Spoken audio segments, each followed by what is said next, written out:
All right. Well, welcome to the Gyaff, Matthew Gaul. So nice to have you.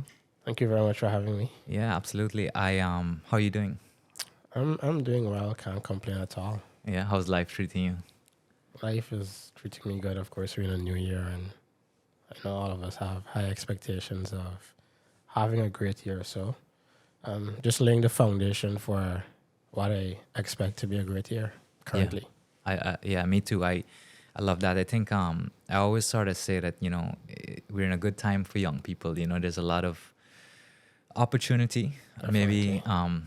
some more than others, which we could talk about at some point. But I think in general, compared to before, it's a good time to be living in Guyana and a young Guyanese and have your future ahead of you. So and just having you on the program to just talk about that, is really an inspiration, and I feel it would really help more people understand and relate to like the things that us younger people in Guyana are going through, Yeah. from all backgrounds. So I appreciate you coming again, and I just want to say that I what made me ask you to come on is that I know the budget is going on or being passed, and now they're having the debates, but the current government has done a ton of PR for the budget Yeah. as well, both independent and obviously government reps. But there was a youth program on where they were discussing the budget, and you were one of the panelists, and I was so impressed by your take on it. So I just really wanted to come and invite you on and maybe have a casual conversation and see maybe what we can maybe pull from that, and kind of come up with ways on how we can maybe think about it differently. But I guess my first question to you would be, what did you make of that forum, and how did you end up on it? All right. So, I always take any opportunity, most opportunities, when it comes to youth. And my good friend Shaquan, who is been doing a good job in terms of media and representing the government. Of course, he works for the Department of Public Information. So, fortunately or unfortunately, when you work with that agency, you would obviously have to represent the interest of the government and try to do public relations in a way to make the government look good. So he invited me, and we usually have our cordial back and forth battles concerning some decisions of the government and so forth. But we maintain a very healthy and a very good relationship. I see him as a good young man coming up that has potential to do a lot of great things. So he invited me, and I was able to be on the panel with two other pretty impressive young people in their own respective fields. So that was the genesis of that discussion. Yeah, I think that's great that that's your take. Sometimes I'm not sure because of the landscape of politics, just in general. It's weird to be able to look at a forum like that and feel like it's an objective conversation. But that's why I kind of asked you, because I looked at it, and to me it was like, it's not like you were bashing what the government was doing or in agreement, or but the points you gave were very reasonable. I think there was room for improvement, and in my opinion, objective thoughts and feelings. But I have to ask you, like, do you think that given the political landscape, is there enough forums like that where we can come on and speak what we actually feel without being put into a category, so to speak? Definitely not. I think that's an unfortunate reality of living in Guyana, whereby if, let's say, the government implements a policy, and a young man like myself sees a flaw or flaws in the policy, and I decide to articulate what I consider to be a few flaws, it does not necessarily mean that I'm an opposition member or I'm just fighting the government. I always put country first in any discussion that I'm involved in. I love my country. I love Guyana. and I want to see the best for Guyana. And if the government puts forward a policy that has apparent flaws, then I don't see an issue with articulating that to help them maybe go back to the drawing board and come back with something better. I think a lot of times, though, sometimes the way Guyanese articulate their issues, it may come across as disrespectful, it may come across as discourteous. So I think both sides can do a better job of listening and also articulation of views in a more respectful, in a more courteous manner. I think conversation in Guyana is usually very black and white. It's either you're against or you're for. There's no gray area. And that is a bit unfortunate and immature in terms of our political mature. Like we haven't reached that level of political maturity yet, whereby rational discourse and rational thoughts can be shared in a objective manner. And it doesn't mean that you're for or against. And I feel like what we need, especially as young people, be objective. I try to encourage young people that I come across, be objective, be reasonable.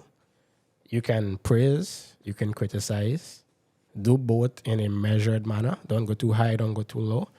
And I think with a philosophy like that, there can be intellectual growth and intellectual discourse in our political climate, which augurs well for the development of the country. I always believe in constructive criticism. And the reason that I am like that in the political and the public sphere is because in my personal life, there's a scripture in the Bible that speaks about having many advisors and being in the council of good people. And that is something that I live my life by. I can bring an example. When I was starting my podcast, I sent a proposal to 8 people from various sectors of the society, my dean, a few of my lecturers, some friends, some other people, and asked each of them, forget me, give me an honest, objective view on the proposal that I sent. And each of them gave varying views, but I was able now to enhance the proposal because I got honest, constructive feedback. And I feel like our political climate, many of our leaders live in echo chambers and they surround themselves with lots of yes men. And once you surround yourself with yes men, you're on a path of destruction because they're just going to tell you what you want to hear. And maybe they won't tell you the truth. And I would hope that, and I would say that there has been some level of improvement in terms of acceptance of differing views in our political landscape. So I'm not saying that we are not on that part of political maturity, but there's still significant progress that needs to be made concerning our political climate, or social climate, or economic climate, reaching a level of maturity. Yeah, I've spoken like a true statesman. What is your take on politics, though? Is that something that interests you? Do you sort of see yourself as just an active citizen role, or is politics something that you would like to try your hand in? I have always harbored thoughts of getting into politics as a young man. I always saw myself one day being the president. But I think as I've gotten older, those childhood dreams and thoughts have faded. I guess because of the realities of life or experiences that I may have gone through.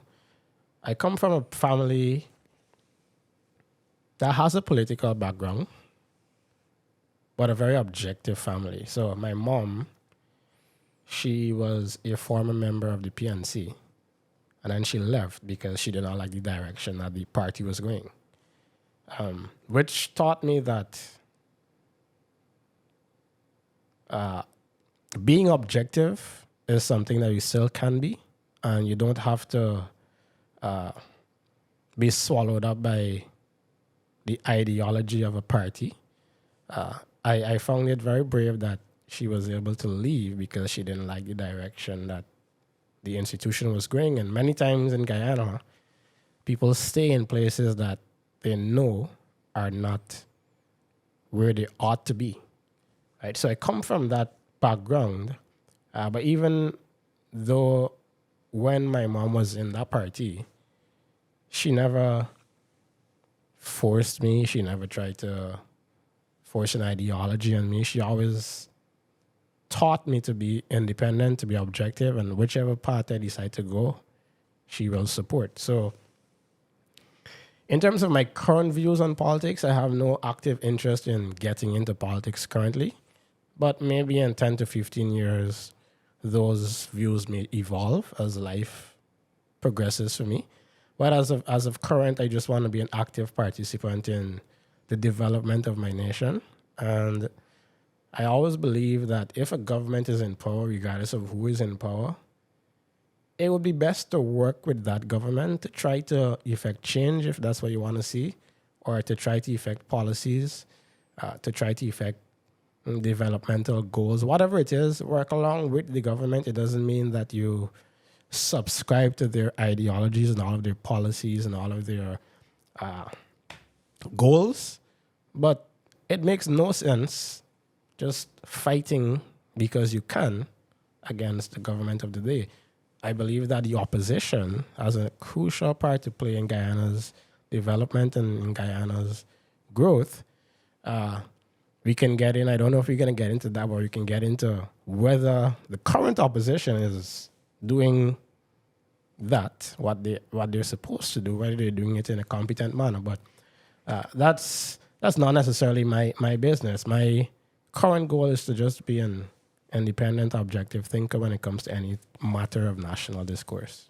Yeah, definitely. And I think, that's the more people we have on that same wavelength, I think the more successful this coming generation will be. I mean, just idea sharing, something as simple as sitting down right here and discussing, objectively what's possible, what is the landscape, and how do we move forward. You really connected with me there when you said, when I asked you about your political aspirations, and you said when you were younger, you had this idea of being president. And, I think most ambitious young people do. You know what I mean? I think this whole idea of being president is like, and no offense to you, and please correct me if I'm wrong, but it's like this naivete and a twinkle in your eye that this position will make a difference. And look, to some extent, perhaps it does. But I think that's part of our collective problem, right? Because I went through the same thing. And I think that we give too much power to the hands of people in control. Whereas, we kind of have to empower ourselves to be the change we want to be. And this is, please, by no means is this, we could be the change once we decide. That's definitely not necessarily the case. But there is a lot to be said for collective action. And I think that is something that we haven't really completely explored as young people to its full potential. And that I think the government of the day should be empowering citizens to make that change and really sort of finding a way to have this open line of communication so that, we can sort of step up and voice our opinions, voice our needs.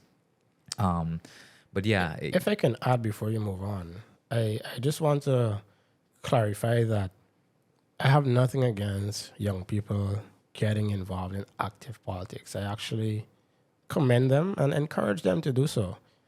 I have friends that are in PPP and the PNC and the AFC. What I encourage them, though, is that when you join these organizations, especially as a youth, effect change. Yeah. Right? Don't go along with the status quo. If you see something that is being done wrong, don't just stay silent. Effect change, because there are good people in all of those parties. Very people that care about the country, people that care about development, but sometimes they allow themselves to be silenced. And that's what I would encourage our young people. If you're getting involved in active politics, by all means go ahead, but don't become a yes man or don't become silence. Absolutely. Speaking of effecting change, we've just seen the proposed budget passed. I know this is a conversation you've had, but with your blessing, I'm happy to have it again in perhaps like a slightly different way. Your general thoughts on the budget. When I saw you on the program, you said you spoke about its promise, and I do think it's promising given the amount of money that's gonna be put into Guyana. However, and I always say this as well, is that I feel like a big sum of money has the ability to make the change, but it's how it's managed and how it gets to everyone with equity.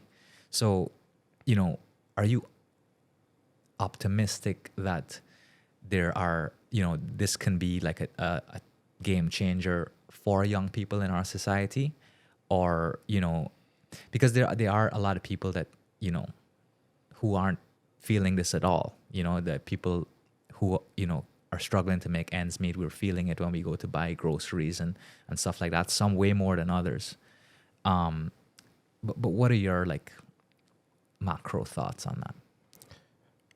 I would say that I'm cautiously optimistic that Budget 2024 is going to effect some amount of change in the lives of Guyanese across all strata, across all demographics. I believe that we are on the path of development, but I also understand that many people, as you would have mentioned, particularly the common man, may have a differing view because they're not experiencing that in their daily lives. And I believe that mature, honest conversations and discourse can, there must be an equilibrium whereby we take into account those who may not be experiencing all of this development that we're hearing every day. And there are also people that are experiencing and reaping the benefits of the development who may not necessarily have any political ties or any ties to any significant generational wealth. There are lots of people that, because of the oil and gas boom, have worked hard, studied, or if they're in business, developed their businesses, and are benefiting from the development that is going on in the country in totality. So both things can be true. In Guyana, we tend to think that if one thing is true, it means the next one is not. But two things can be true at the same time. So I am cautiously optimistic that the measures and the goals of the government will be achieved throughout the year. I am not overly optimistic, nor I'm overly pessimistic. I'm in a balance right now, and I'm just waiting to see what will happen. In terms of my general thoughts on the budget, I believe that, generally speaking, all budgets in Guyana are the same. How so? The only thing that is different is there's a larger allocation, but mostly it's just building on pre-existing policies. So, for example, you hear about the Small Business Development Fund. That fund has been around for years. The only difference is a government may allocate a different amount towards that fund depending on the ideology and the policies of the government. But I don't feel like there's been any transformational measure within the past, at least, let's say within the past decade, that I've really been actively following politics that has been implemented by any government that will significantly alter the lives of Guyanese. There have been measures, let's say the removal of all of the taxes that were previously instituted. Those things have an impact on the lives of ordinary Guyanese. Many times we complain that You hear about VAT being removed from food or VAT being removed from data or from whatever, but you don't actually feel the benefits. So, what I look forward to seeing is enforcement, is application. There's something called the PSIP, the Public Sector Investment Program, whereby that is a measure of how much money that is actually being budgeted is actually being spent.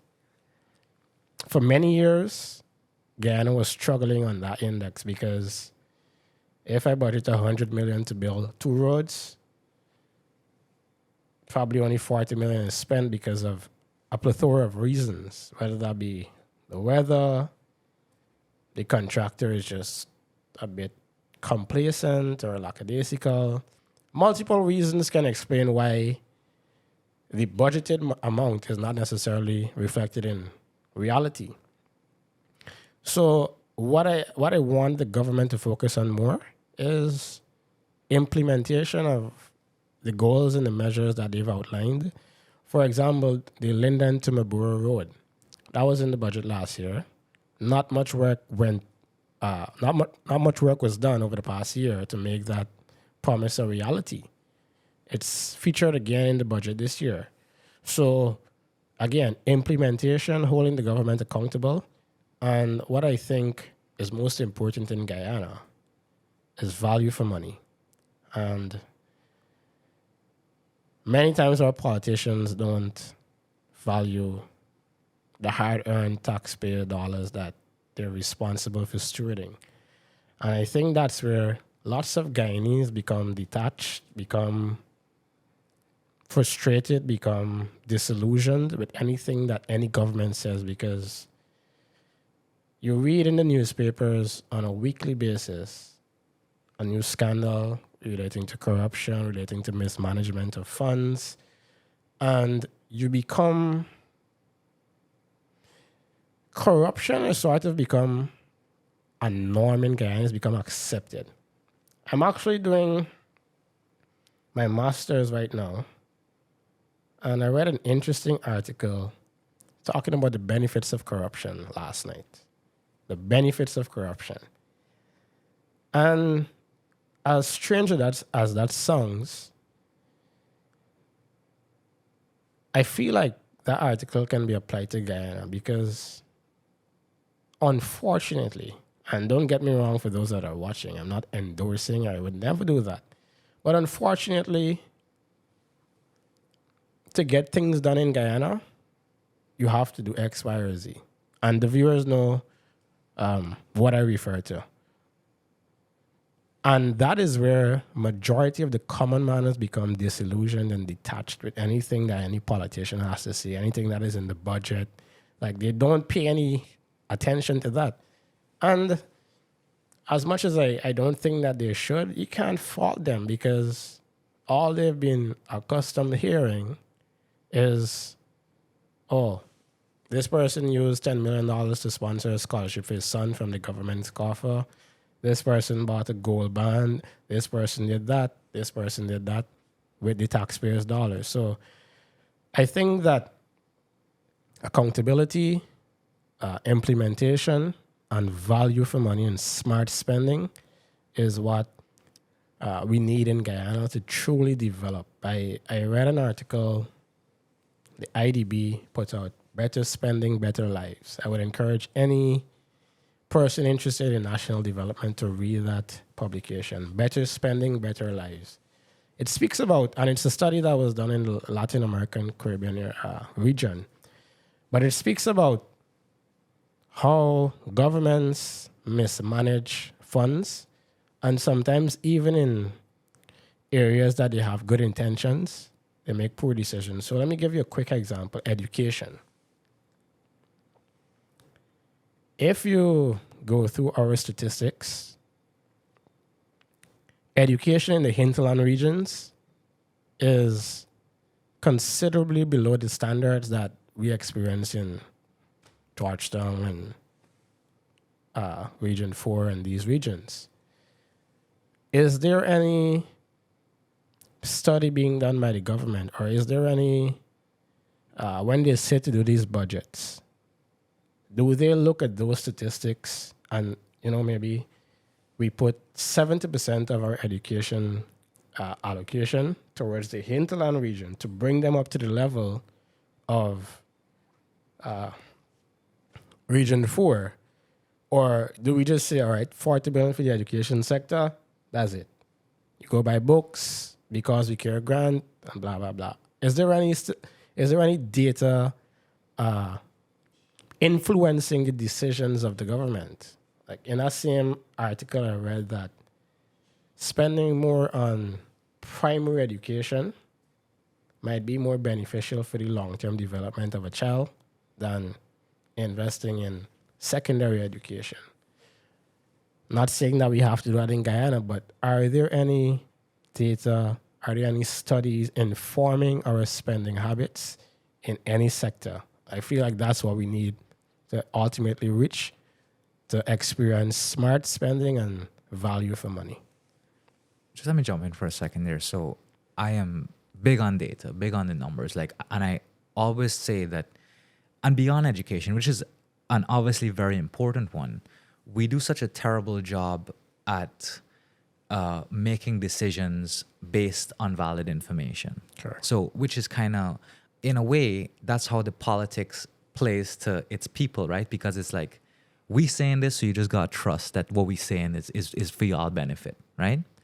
And I think that is the danger there, is that we blindly listen to whatever we're told.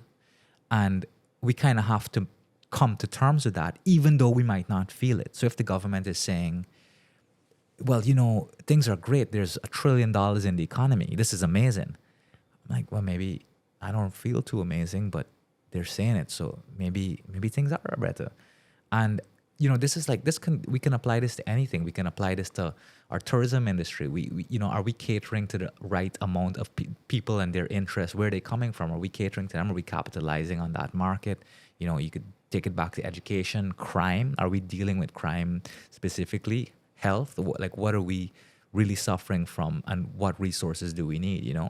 And these things aren't public. And I think, like, to your point, it's horrible for development and value for money. But what's worse is that it's really limiting the thinking capacity of all of us, because we really have nothing to go off of. Correct. If I were to go to the Bureau of Statistics, which I'm assuming that would be the thing, I'm not quite sure what I would find. I mean, I've been on the website, and there is information there. However, it's in the most disorganized, convoluted way. Like I couldn't even begin to tell you how to decipher that.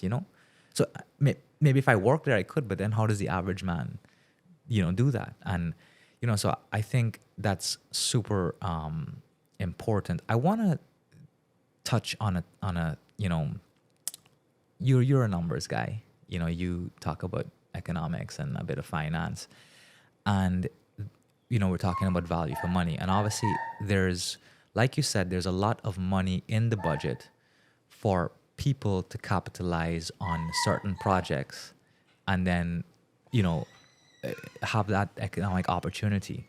But how do we cater for, the people at the bottom who are really struggling? Like, what can be done to quell their needs? Is it lowering the cost of goods and services? Is it more putting more money in their pockets?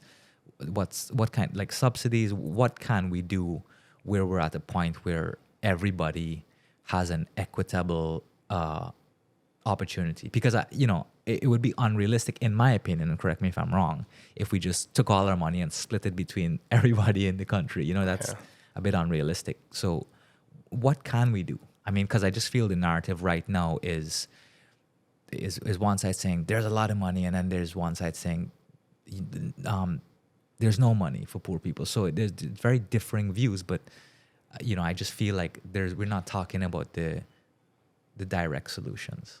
Brilliant point. And I think that is important, because it's one thing for you to say poor people aren't benefiting. All right, so propose a few solutions to help us enable them to benefit from all that is going on in the country.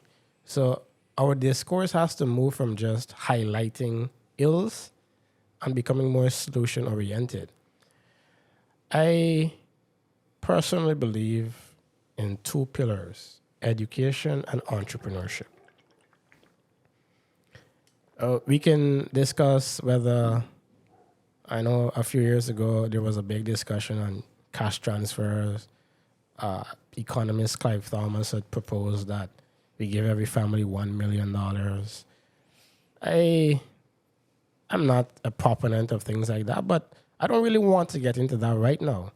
But I know two things that can lift somebody out of poverty: education, entrepreneurship. And what I would want is to see policies that cater for the enhancement of education opportunities throughout the length and breadth of the country, and policies that can promote, encourage, and sustain entrepreneurship. So, for example, the common man. And I'm also, and this may catch some flack, but I'm also a believer that the common man has a responsibility as well to want better for himself or herself, to put in the necessary work to better their situations. And I feel like sometimes in Guyana, we glorify government so much, we big up government so much that we believe that government is the savior for every single problem in Guyana. If you scroll Facebook, somebody get in an accident and they blame the government. Your food fall along at home, oh, the government make my food fall along. Right? Everything Guyanese tend to blame the government for, regardless of which government. And I feel like that ideology is sort of created in the minds of lots of people that the government has to be their savior for whatever situations they may encounter in life. And that's not the role of a government. That's not what ideally should be the role of government. As far as I see it, the government should have as minimal impact, or not as minimal impact, as minimal of a role in the lives and the development of Guyanese. Governments are by nature inefficient, bureaucratic, and all of those adjectives. So private sector development, education, entrepreneurship are what I believe should be the engine of growth in our society. So there is an onus on the individual to not sit down and say, oh, I ain't getting no opportunity. Have you ever applied for anything? Have you ever submitted a bid? Or maybe people just become so defeatist in their mentality that they hear that if you submit a bid, you don't get. Or if you apply, you don't get. So I ain't even trying. I would never encourage, or I would never subscribe to those types of mentalities. I believe that individuals can put in the necessary work to educate themselves or to learn a skill, to learn a trade, that they can live themselves and their families out of whatever situations they are in. So I believe that both parties have a role to play. But when it comes to policies and plans that the government can implement, education, entrepreneurship, promotion of entrepreneurship. When people do become entrepreneurs, helping them to sustain that, whether that be through lowering interest rates for loans for small business owners, which the government has recently announced that they will do, whether that be providing mentorship, providing training programs to help them enhance their skills, maybe removing taxes within the first 5 years for all small business owners. Those are policies that are implemented in other countries that we can possibly think of adding to further create the field for entrepreneurs to thrive. I think the government's main role is providing an equal playing field for anybody in Guyana, regardless of your background, regardless of your family, regardless of your race, your gender, to have an opportunity to be successful. That is the ultimate role of government. Provide that equal playing field for all of your citizens to thrive, to prosper, right? So if Guyana's public sector, less than 10% of people in Guyana's public sector are in employment, less than 10% of people employed in Guyana have a bachelor's degree. We're not that much of an educated nation. And I feel like we need to encourage more people to seek out educational opportunities. Right now, there are scholarships that are available for free. And I heard the opposition, criticizing some of the Gaul programs and so forth. Now, it's one thing if they can criticize the financial aspect of that Gaul program, which they ought to do. I don't know about that. By financial aspect. By financial aspect, I mean whether if the government is saying they're paying $4 billion to acquire these scholarships, are they actually paying that $4 billion, or maybe those scholarships are $3 billion? Matthew, can I just interject quickly? I'm sorry to cut you, but I do appreciate where you're going. There's been a lot of talk about the Gaul scholarships as well as UG and the inevitable policy that will make UG free. Just for my audience, so the Gaul scholarship, was that implemented as a result of UG's lack of capacity, or is it the fact that it's free and that it's accessible to everybody, or both? I would say that both. UG does not have the capacity. And I guess that's why people are a bit upset with the government, because I think only $4 billion was allocated to UG and $4.1 billion was allocated to Gaul. So it can be deduced that Gaul is now superseding Guyana's only tertiary institution. Yeah. Right? But that is a discussion for the politicians. The fact of the matter is, scholarships are available, and you should not be encouraging people not to take educational opportunities that are available. I feel like that is very, that is wicked. And I am on a Gaul scholarship right now for my master's. I've heard the opposition criticize the quality of the programs as well. If you ask any student, and I can speak for the students that are doing the masters at the various universities, the quality of the programs are exceptional. Yeah. Just this morning, I asked one of my friends to tell me a bit about, because I heard they were criticizing the Indian university. He's going to that university. I asked him about, are these valid criticisms?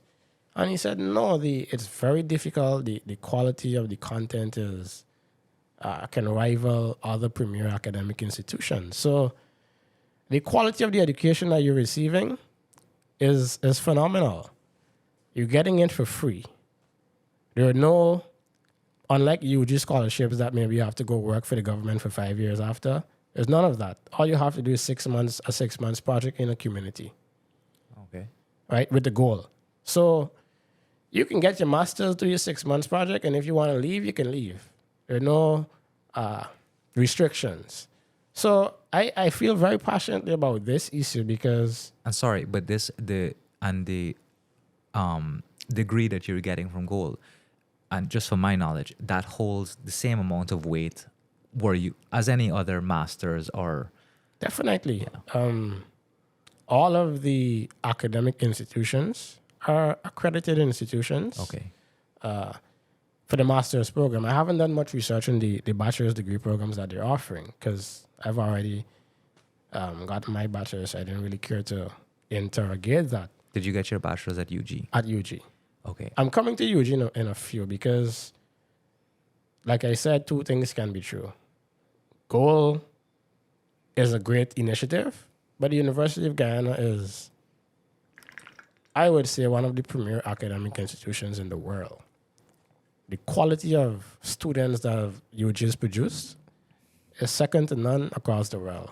Guyanese have been doing great things throughout wherever they end up in the world. They've been doing great things. So I do believe that the government should put more emphasis on developing the capacity of the University of Guyana, whether that be through infrastructural development, upgrading of the labs, giving them more financial capacity to hire better lecturers. Whatever it is that UG needs, I feel like the government should be giving them as much investment as possible. Right now, the engineering program at UG, all of the oil and gas companies are hiring those students even before they finish UG, bringing them into internships and then sending them abroad to study and develop their competencies. Just goes to show you that the quality of the programs that UG puts out are second to none, and there is a high demand for University of Guyana graduates. So I feel like more investment should be placed in UG. But on similarly, the Gaul program fundamentally is an exceptional program that can enhance many people who may not have the financial capacity to attend UG. You can easily benefit from a scholarship. Now, there have been talks about the application process and whether it's fair or not. For me, and I want to encourage young people, sometimes you have to ignore the politics. Politicians will be politicians. If President Ali tomorrow announces $1 million to every household in Guyana, the politician will say it should have been $2 million. It should have been $3 million. So politicians will be politicians. As citizens of Guyana now, our onus is to ignore that noise and try to see how you can benefit from what is available. Because trust me, all of those politicians have already benefited. Right? So don't allow you, and I feel like many individuals take on so much what these politicians say and invest their entire identities in the various views from politicians on each side, that they lose their own individual sense of purpose and their drive and their desire to be better in life. So it's crazy to encourage people not to educate themselves, and I would want to encourage all the viewers, if you want to educate yourself, apply for a Gaul scholarship. Yeah, definitely. I mean, and also, it's based on where we are. Like I said, this is a time where why not jump on this opportunity and then fall into a market or an industry that, you've qualified yourself for. And I think that, look, like any initiative that comes about, any system or program is not immune to criticism. Exactly. It's important, as a matter of fact, and everybody will have a different experience. But I do think that, we have, as Guyanese, we have a thing where we just run with something because it's almost like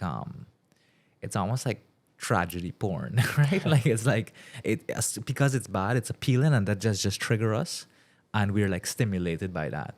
We're stimulated by this sort of, like you said, the defeatist attitude that it's too good to be true. And look, I would be lying if I did say sometimes that in fact is the case, right? But like you said, I think you have to put aside the noise and figure out what can I get out of this, and not in like a step over people to get it way, but this is an opportunity that I didn't have before. Let me explore it and then make that deduction for myself. Yeah. And I think that is something as well, mixed with the sort of constant narratives we see online that really hold us back. And I do think in a way maybe we spend a little too much time online. Definitely. Facebook is a real resource in many regards, with the information sharing, and we sort of have freed up the streams of information that are traditionally dominated by politics. But there's still, a lot of noise that you can't really decipher all the time. And I kind of want to talk about that a little bit. And excuse me for bouncing around all over the place. I think it just makes a better conversation. So we'll come back to stuff. But, there's a lot of, we have a lot of presence online. And I think because people are not trusting of whether it's government or politics or politicians, that we see a lot of springboard, like activists and so being springboarded into the forum and being a representation for the disenfranchised. And I think that's a good thing. Definitely. And also, their activism may hold people accountable. Like we've seen that happen before up to this year. However, what I'm seeing as well is that, it can also take on this development takes on a life of its own where, the noise or sorry, the activism or the mode of operation is not really streamlined in a way that is controlled, and therefore, things sort of get blown out of proportion. There's no proper verification and things like this, where you sort of rile up a population and then you've kind of lost the point. Yeah. You know what I mean? And it's a fascinating development to me, because as important as it is, it then kind of becomes a danger to itself. And then upon that, government gets involved to shut it down, and then it becomes an issue of free speech and censorship. So, I'm dying to hear what your thoughts on that are, because, you seem like a very level-headed person, and, at times when you sort of look at those things, to me, I don't feel any particular way about it, but to me, it's mind-blowing. It's like, I'm really not sure what could happen next, It's a very interesting part of our society that is fascinating, but at the same time, very volatile. Definitely agree with you. I think that's a heavy topic.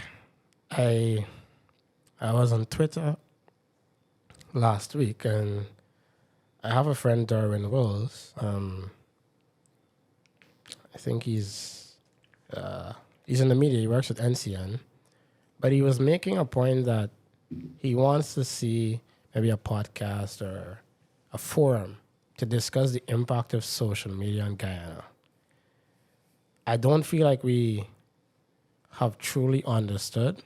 I don't understand in its entirety the impact that social media has had on Guyanese and our psyche, our thinking, the way that we converse with each other. I feel like it would be a cool discussion to, on a separate forum, delve into on a deeper level.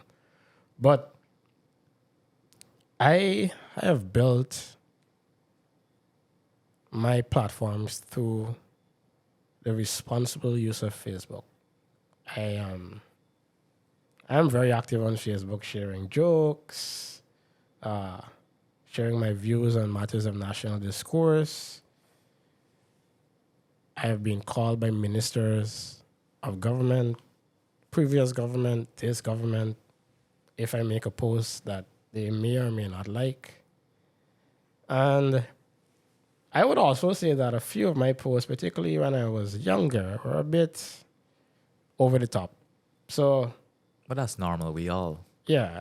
I cringe every time Facebook gives me memories of how much ever years ago. I die a little bit inside. Definitely. So I believe that the medium is vital in Guyana, because unfortunately, if it's not put on Facebook, our politicians don't make any, they don't move.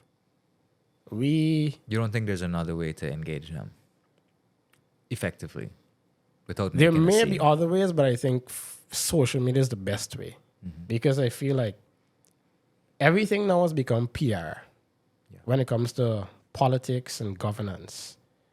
And of course, somebody posts something on Facebook or Instagram or whichever media, that is negative PR if they post something negative. And a government would want to respond immediately to curtail that and bring things back in line. So I believe that social media currently is the main medium of effecting change in Guyana.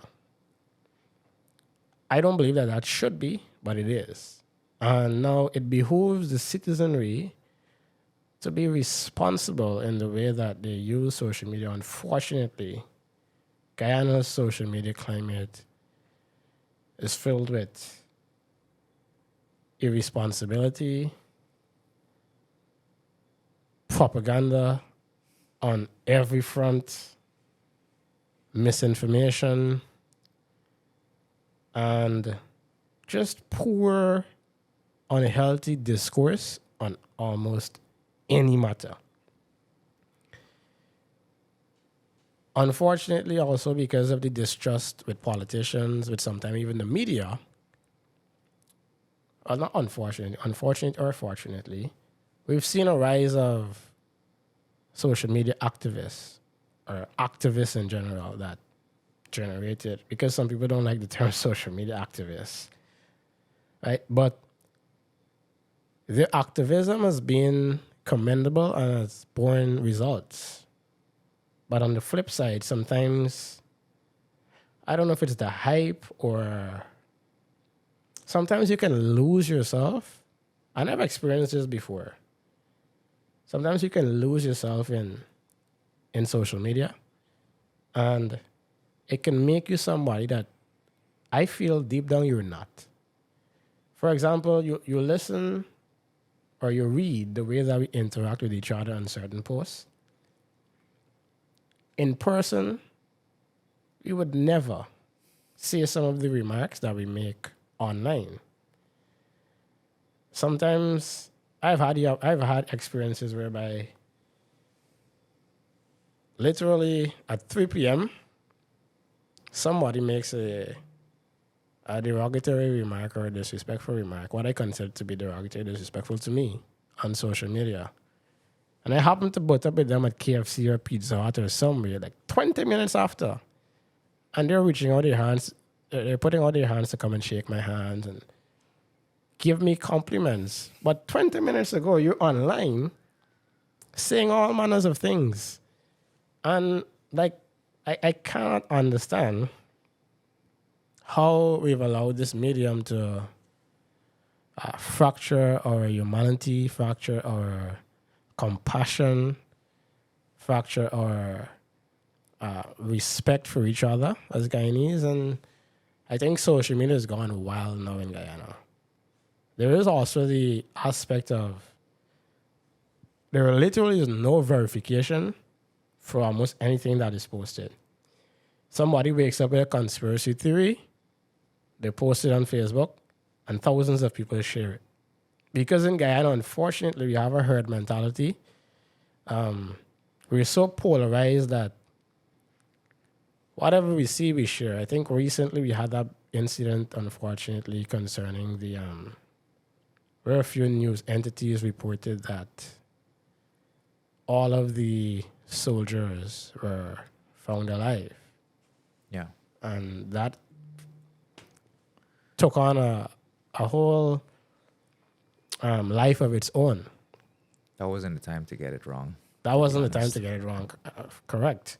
Right? And so there is Guyanese. I believe Guyanese are very gullible. Or most Guyanese. Like, you can present something that literally doesn't make sense, shine it up with some nice words, and people are going to buy it. Especially if it's coming from a politician, because of our polarized society and the herd mentality that we have. So I feel like Guyana's social media has become totally irresponsible, erratic, and it needs to be reeled in. Somehow, I don't know how, I don't think that the solution for that is the Cybercrime Act that we currently have, which I feel is very undemocratic and something that probably should be repealed because it's not. It can be used and weaponized in a way that limits free speech. So I think we have to find that balance between responsible use of the media, but also not taking away people's ability to be free in their speech. I think what we can also latch into, especially when it comes to personalities, and that's why I wish our justice system was a bit more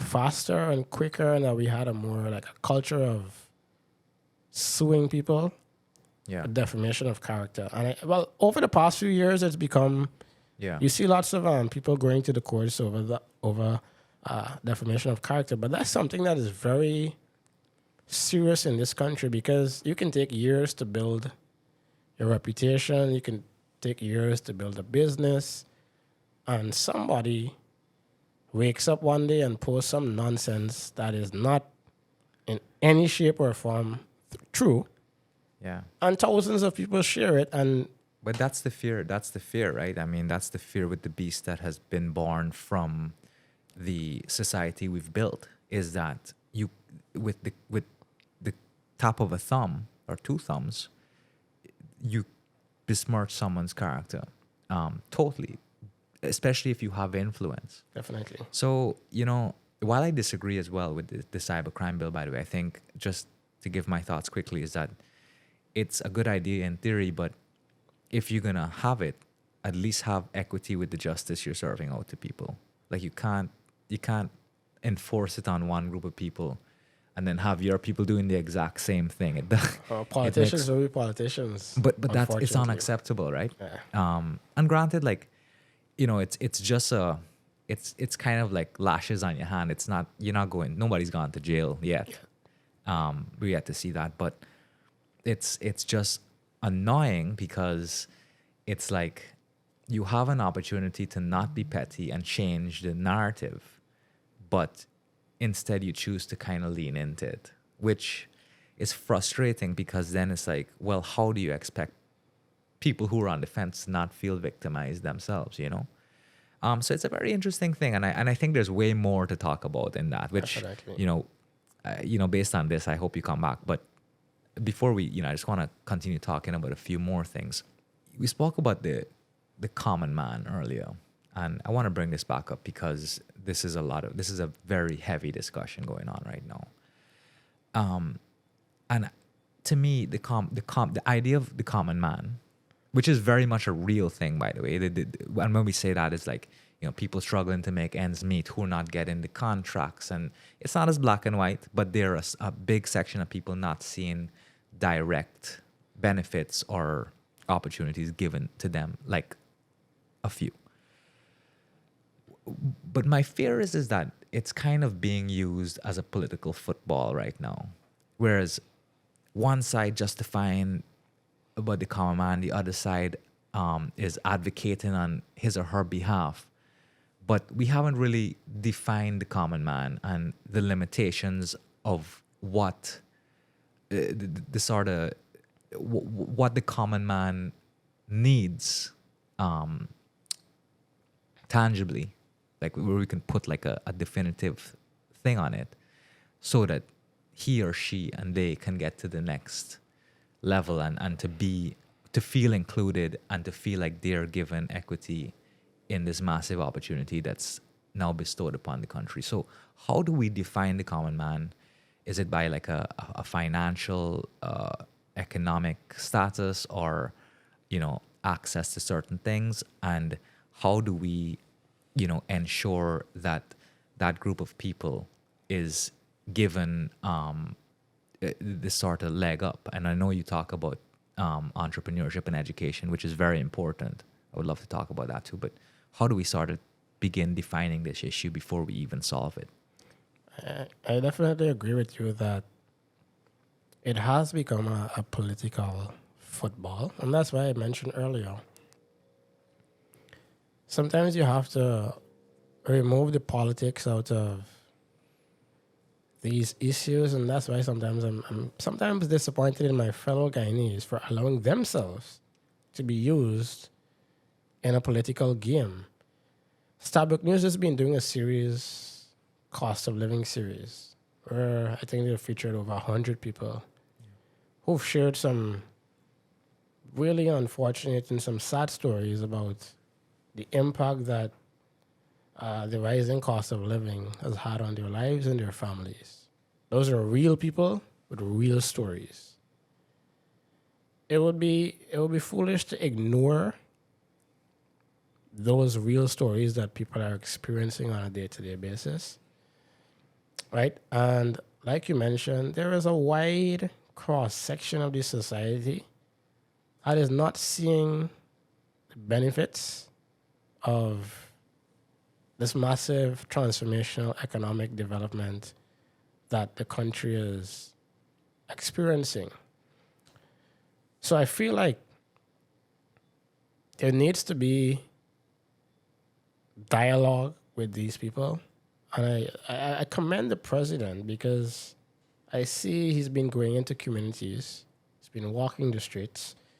I know many times our politicians, to see them or to meet them, it's like almost impossible. So to see him going into the streets, and also he's doing it not only 2 months, 3 months before the next elections, but I think he's been doing it throughout his entire period in office, going into communities and trying to hear from people. I know that when he goes into communities, action is seen almost immediately. A few weeks ago, he went into the community of Kitty. There were a group of young men that we may consider the common man that were articulating their frustrations with getting employment or having access to opportunities to develop their skills. And within 3 days, he had a group of ministers go back to Kitty, carried some other semi-autonomous government agencies, and signed these youths up for training programs, probably give a few of them some part-time employment and so forth, to begin that process of moving them out of that situation. Other community issues he has dealt with almost immediately. So we have a president that I feel genuinely cares about people and seeing people develop themselves economically and climb the social ladder. Now we can discuss whether the other aspects of government have a similar genuine care like he does. Because sometimes I feel the ministers or other arms of government can have or cannot run with the vision of the president, right? But getting back on to the point, there are economic indexes that can measure poverty. There is something called the poverty line. I think it's US. I can't remember the specific amount that would consider to be under the poverty line in Guyana. But there are measures in that sense. But I don't think there are any, like, defining the common man is a difficult undertaking. I think it might be better not necessarily to have a definition, because I consider myself to be a common man, but another man on the streets might see me as privileged. Yeah. Right? And that's why it might be, to him, I'm privileged. In my view, I'm a common man. Right? Yeah. So it might be difficult to... But that's kind of like part of the question, the issue I was exploring. Because, look, like, I think to some extent a lot of us have certain privilege, you know? There are times where I, feel like I see someone in my market getting a contract or whatever, or getting a big job, and I feel a bit, maybe disheartened. But then I remember, I like there's levels to that, like I have a place like this where I can come and do my work, whereas somebody else might be doing it on their table, or you know what I mean, like. So it's all relative, but I do think that if we can maybe define what a baseline is and how people Definitely. can live in a dignified way, I think that would be important, and really help us get the solution and the answers we need, as opposed to just having this open-ended argument, because I think the open-ended argument just creates more problems than it does solutions. And I think that should be a thing we can pursue. There are a few initiatives that government has tried. There's always the issue of a spoken initiative and an initiative is actually implemented. So, for example, there is supposed to be 20% of all government procurement going to small businesses. I don't know the statistics as to whether that is actually being done, but that is a small step. What's a small business? A small business is, there's a definition of a small business in the Small Business Act. I think it's if you're earning below 50 million. I can't remember the specific amount, but there is a definition and parameters for what constitutes a small business, according to the Small Business Act of 2004. But that in itself is a measure that can significantly, if properly applied, without favoritism, without cronyism, without nepotism, without favoritism, and all of the isms, can benefit small businesses in Guyana. 20% of 1.146 trillion is, you do the math, 200 billion? Somewhere around there. So imagine $200 billion going to small businesses in Guyana. How that can ultimately impact the lives of many of the common man in the streets. So I think initiatives like that, if implemented, I think that's the problem. The implementation, the fairness, the equality in that process, in the procurement process, if done, can be a very major step towards income equality and equity. We talk a lot about budget and, for example, small businesses who we're kind of a smattering of small businesses across our economy, each doing different things. And, how much can we gain from in-house collaboration? So, you see money available for people to do this. And this is also beyond small business.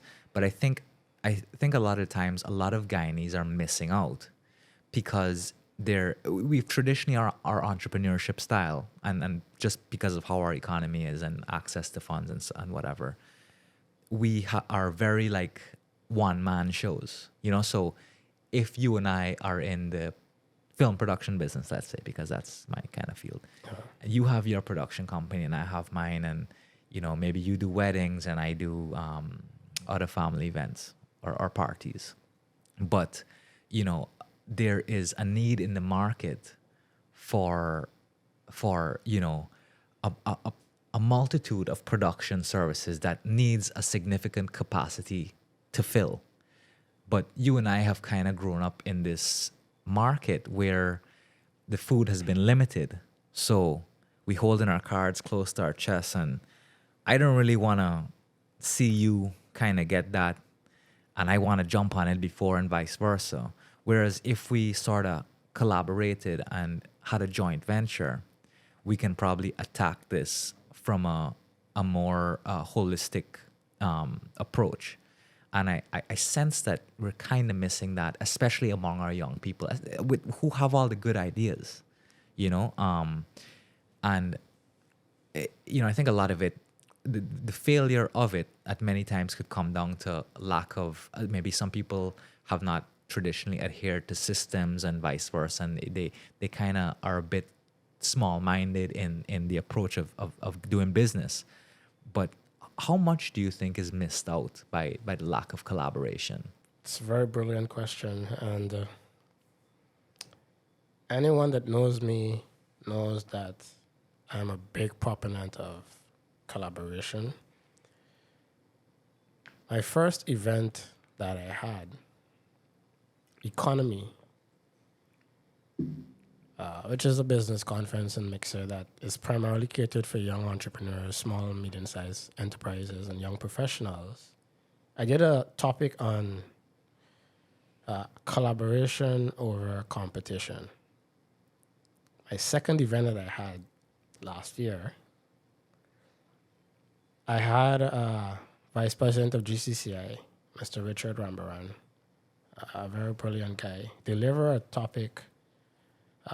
address on a topic on the benefits and drawbacks of consortiums, or some other people pronounce it consortiums. Those two presentations, in my view, have been, and the first presentation was done by Ms. Tashi Brown. She is a member of the Women's Chamber. Those two presentations, in my view, have been the most impactful and the most powerful presentations that have been done across any event or program that I've done because of the theme that it addresses. Now,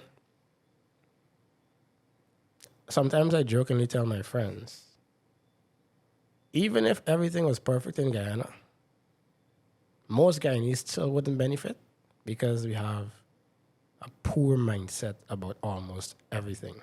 And I feel like that mindset change is the first thing that needs to undergo a metamorphosis for us individually and collectively to truly transform the social and the economic fabric of this nation. President Ali has also been a big proponent of collaboration. And he basically formed, well, not he basically formed, but he basically encouraged and pushed the local caterers to form a consortium that is now $1 billion consortium catering to the oil and gas industry. It's called GATE. It's a combination of Germans and a few other major caterers that individually, none of them could have gotten that contract if they allowed a poor mindset, a small-minded mindset, to overcome them. That contract probably would have gone to an international company or something because none of them individually have the capacity to serve the oil and gas industry. But collectively, they've been able to pool their resources, and now they're all reaping the benefits of that collaborative process. And I strongly believe that many of the opportunities that exist, individually, many of us can't handle it. We don't have the capacity, we don't have the systems, we don't have the financial resources.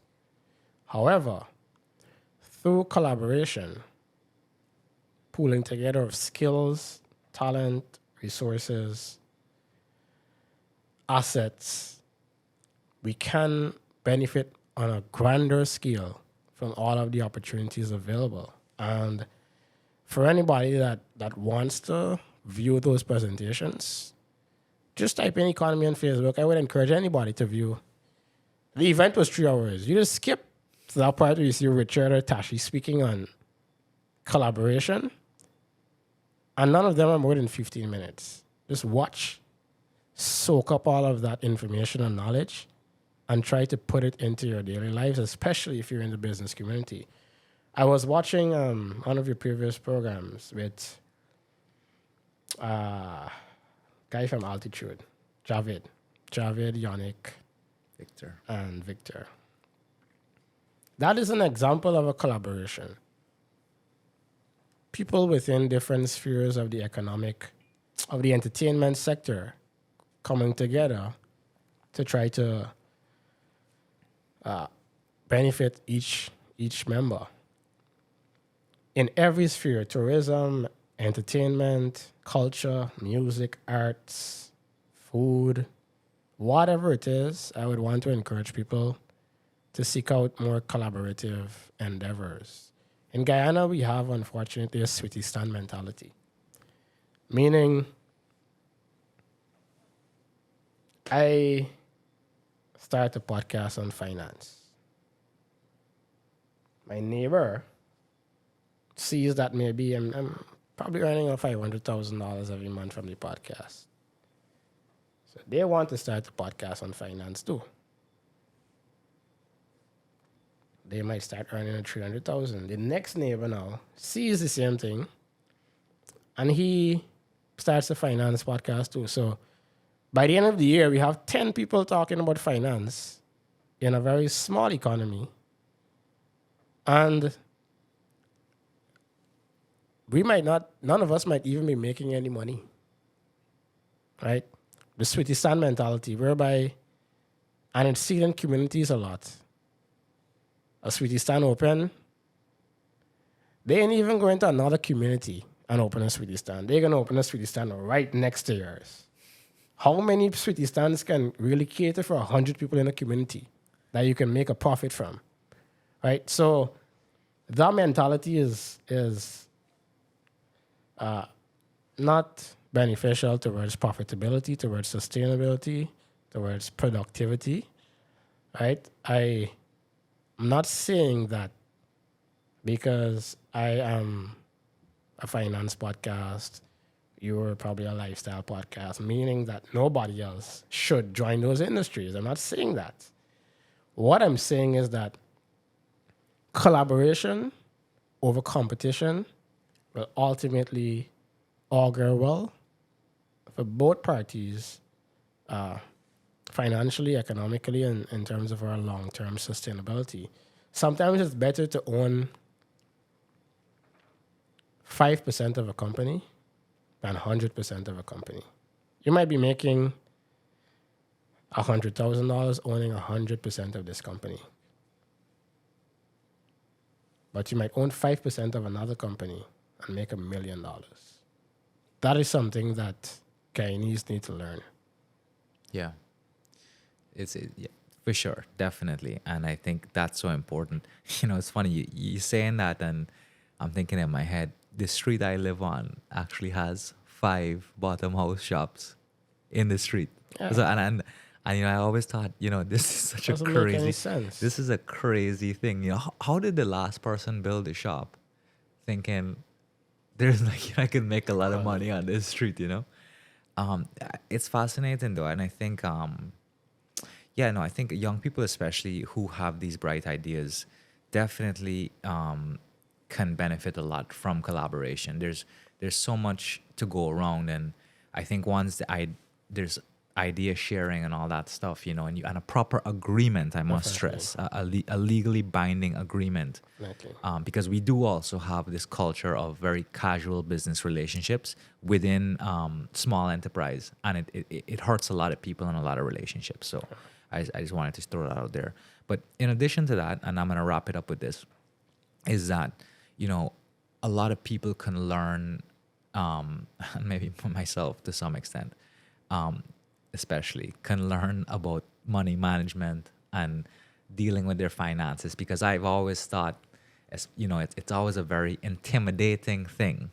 Sometimes how we kind of look at money, we see money and we think, we have enough to do whatever we want without really thinking about what we need it for, and then we find ourselves in a tough situation down the road, or the financial trajectory we thought we were on perhaps didn't go according to plan. And this is not necessarily to say that, I'm buying or you're buying fancy things or stuff like that. It's just our approach to spending and how that falls into a bigger plan. And the reason I bring that up is because I know you have a program called Common Sense, where you speak about, financial practices and money management, and I'm sure a lot of other things. So, in closing, I just kind of want to ask you, what was the idea behind that program when you started it, and what do you hope to achieve with it? And then obviously, where can we see it? So just before I answer that question, I just want to add quickly concerning the previous question that you asked, collaboration. It's okay to be in an industry. Business is a competitive industry by nature, right? However, even if you don't want to collaborate with a partner or collaborate with a fellow person in your industry, what is not okay is being cutthroat. You can coexist. I saw Digicel was a sponsor of GTT's breast cancer awareness walk. That's an example of fierce competitors collaborating for a bigger purpose. Lots of times what we have in Guyana is a cutthroat mentality whereby if we see a brother is elevating, you might be in a similar field. Let's use music. You might see Samuel Madas or Calvin Burnett or Joel Brown elevating, right? Your time is coming. Continue to put in your work. Continue to hone your craft. Continue to develop your skills, and eventually you may break. But you don't have. What is not going to allow you to break is seeking to pull down Samuel, Calvin, and Joel, because you feel like pulling them down is going to elevate you, right? And in our business community, we need to stop that mentality of cutthroat competition. Each of us can eat. Each of us could lash a pot, as we would say in Guyana. Each of us could benefit from everything that is available, right? There is not. Sometimes we think that the plate is small, but the plate is very big that each of us can benefit from. As it relates to common sense, the journey started in September of 2021, and the idea actually came from one of my lecturers. Well, not the idea came from her, but she was the catalyst for putting me in a space to think. During my final month at the University of Guyana, I was doing a course called Financial Modeling. And I had a lecturer, Miss Carrington, encourage the class. It was a very small class because, of course, not lots of Guyanese are interested in finance. But she encouraged the class to use our degrees for something bigger than ourselves. Don't just use it to earn for yourself. Many times people study finance and they become an accountant or an auditor or whatever it is, and that's it. As compared to maybe you're studying medicine, you become a doctor, and you might use that degree to do some outreaches, or you might be a lawyer, you might use your law degree to do a few pro bono cases for some people. So you might use your degrees to do something bigger than yourself. But in finance and accounting, it's just, that's it. So she encouraged us to use our knowledge for a purpose bigger than our own bank account. And I liked public speaking. I liked finance. We were in the height of the pandemic, and podcasting was growing exponentially. So I said, I've always wanted to do podcasting. Initially, I wanted to do a sports podcast because I'm an avid fan of sports. And I decided to use my financial knowledge and my love for public speaking, and I merged the two. And I decided I will do a podcast. Now, the name Common Sense, I know I wanted a catchy name. And I just sent I was in a basketball group chat, and I told the guys the idea, and I asked each of them to send me a proposed name for the podcast. And I have a friend, Chevin, he lives in the States. He said common sense. Something about that just resonated with me on a deep level because, of course, in Guyana, you grow up hearing your parents say, boy, you're using your common sense. And like common sense is a common phrase that we use a lot to describe people or situations or whatever it is. So we just flip that sense to sense, C-E-N-T-S. You put a dollar sign by the S. And that name alone has drawn lots of people. Not even the content, the name, the catchiness of the name. And from since then to now, I've been very consistent. I've strived to be at a certain level of excellence and quality. Of course, there are growing pains that wasn't always achieved. Sometimes maybe an episode or two where the audio was bad or the lighting was bad and the video production was bad. But all of that is part of the process, and all of that is part of the journey. And one thing that is one misconception about common sense is that it's strictly a business podcast. It's not. And I'm very strong on that because finance encompasses every aspect of our lives. We can't go to school if we don't have money. Can't get proper health care if we don't have money. In our society now, you can't find a proper woman if you don't have money. But finances is critical in our relationships and marriage. Finance is actually the number one reason for a divorce in the United States of America. Not infidelity, not abuse, not domestic violence, financial issues. In our families, you can talk to almost every Guyanese. There is some issue about money that occurred at some point in their families, whether it's a fight over land, somebody lend money and they can't get it back up to now.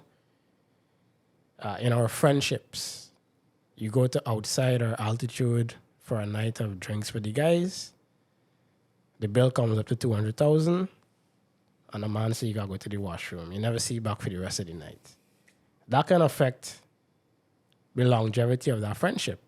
So finance encompasses all areas of our lives and can have positive or negative effects on many areas of our lives. And I feel like it's been a taboo topic a lot because you don't hear people talking about friendships and money, marriage and money, family and money, and all of those are topics that I've addressed on the show. So I'm very happy that it is not just a business podcast because our entirety of our lives is not just about business and about earning money and about spending and about budgeting. All of those things are critical. But many times, most of our financial issues stem from an inability to control our emotions and a poor mindset. Almost every Guyanese knows that they need to budget. That is not, when I come and do a session on budget, that's not a massive revelation. That's not anything new that you haven't heard. Maybe you don't know how to do it, the specifics. But most of our financial issues is stemmed from poor emotional habits. So overspending. I know that I need not to overspend, but I can't help it. Why? Something emotional or mental, right? So I feel like that aspect of finance is something that needs to be interrogated on a deeper level to help us understand why we do what we do. Things like gambling, there's something called money disorders. Underspending, overspending, compulsive addiction to gambling. Multiple things that we tend to overlook are actually psychological names and definitions for some of the things that we go through. For example, somebody coming from poverty and coming into a significant stream of wealth can tend to operate on two spectrums. One, they save everything. They're afraid to spend because they remember where they came from and they don't want to go back there.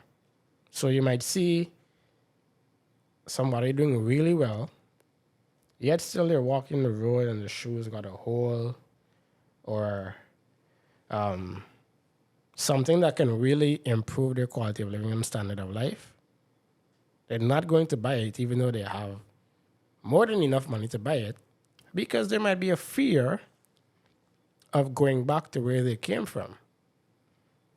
And sometimes it makes no sense to have millions in the bank account and there's no marked improvement in your quality of life and standard of living. Yeah. You just have those money in there for having it and having it sake.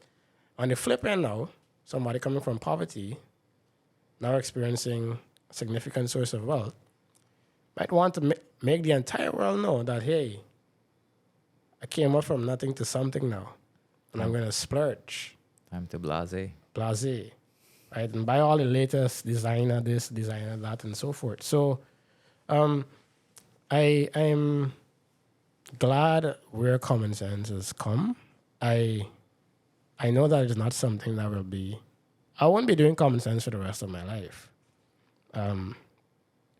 Unlike politics, entertainment, sports, where you can have content almost every day because there are things happening in those industries every day. Sure, yeah. Finance is not that dynamic.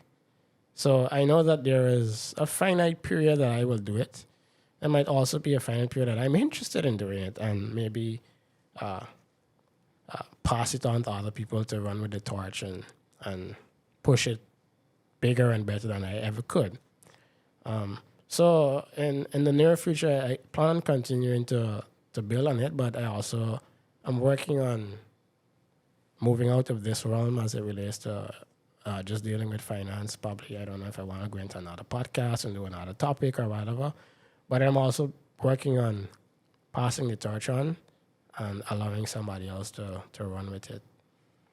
Well, yeah, no, I think that's a very self-aware statement you made, because I definitely have been there, exploring certain things, and then I remember, it's kind of like the market, not necessarily the financial market, just the market of audience, and I obviously I'm not the one doing a finance podcast, but I disagree in the sense that I think, based on where our society is, there's no end of financial knowledge to learn, because you can just take it up a level continuously. But obviously I totally support you doing what's right for you, and ultimately that's what drives us to make good life-changing content. But Matthew, this has been great. I think I've only scratched the surface of the conversation I want to have with you, and I really hope that you're able to come back one day, hopefully in the near future, and we can talk more. But I just want to thank you so much for giving me your time and really just adding a very objective, level-headed, sensible nature to the conversation. And I wish you nothing but success, and I hope that we can do this again in the near future. I want to say thank you as well for having me. Also want to congratulate you on the job that you're doing. Continue to strive for excellence. Mediocrity is generally accepted in Guyana. People are okay with being mediocre, but I always encourage young people to keep striving for excellence, keep doing your thing, keep doing it your way. Another thing that is common in this country is how we've been doing it all the time, right?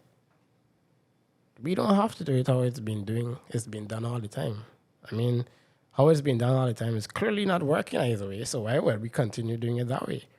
So continue pushing boundaries. I think that you have carved out a special space in the industry for yourself. I watched that episode with Sherrod. Oh yeah. It was really good because apart from the politician Sherrod, who can be very, very annoying, listening to him on that podcast brought him out in a different light. You saw the human aspect of the man. And I think that honest, open conversations that you've started can go a long way in shifting the culture. I would always encourage people in the podcasting industry before I go. Don't measure your success or lack thereof on likes, reactions, and numbers. Of course, those things are important. But what I've seen in my own experience is that people may never engage with your content, but people are watching. Like, there hardly goes by a day whereby I'm in public and I'm not stopped. Some random person I don't know outside of my age group. Well done. I was inspired by this. That I've never seen them interact with the content, but they're watching. Hardly a month goes by that I don't get messages on social media. Somebody congratulating me or asking me about a specific episode or so forth. So lots of people are watching and know that what you're doing is impactful. So thank you for having me, man. Appreciate it. Thank you so much, Matthew.